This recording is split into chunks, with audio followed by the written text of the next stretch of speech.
কোরআনকে প্রশ্ন করা হলো, হে কোরআন তোমার নাম কি?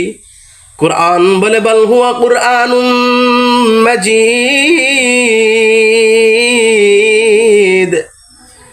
কোরআনকে আবার প্রশ্ন করা হয়, হে কোরআন দুনিয়ার জমিনে আসার আগে তুমি কোথায় ছিলে?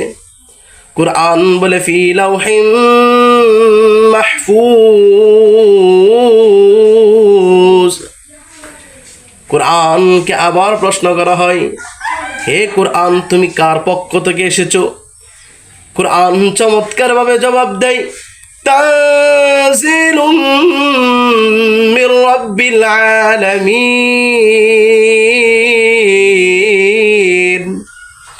কোরআনকে আবার প্রশ্ন করা হয়, হে কোরআন তুমি কার মাধ্যমে এসেছো?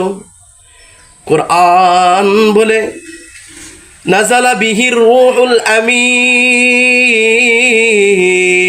কোরআনকে আবার প্রশ্ন করা হয়, হে কোরআন তুমি কার উপর নাজিল হয়েছো? কোরআন বলে নুজ্জিলা আলা মুহাম্মাদ। কোরআনকে আবার প্রশ্ন করা হয়, হে কোরআন তুমি কবে নাজিল হয়েছো? কোরআন চমৎকারভাবে বলে মাস বলবো না রাত বলবো।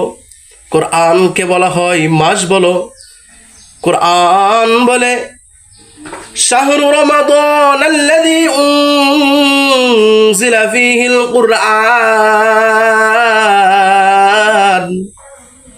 কোরআনকে বলা হয়, হে কোরআন তুমি কোন রাতে নাজিল হয়েছো? কোরআন বলে ইন্না আনজালনাহু ফী লাইলাতিল কদর।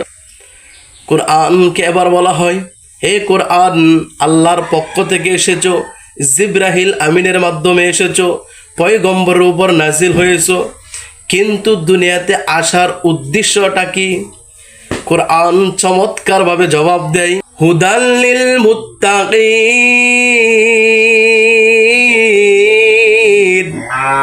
কোরআন বলে মুত্তাকিনদের জন্য।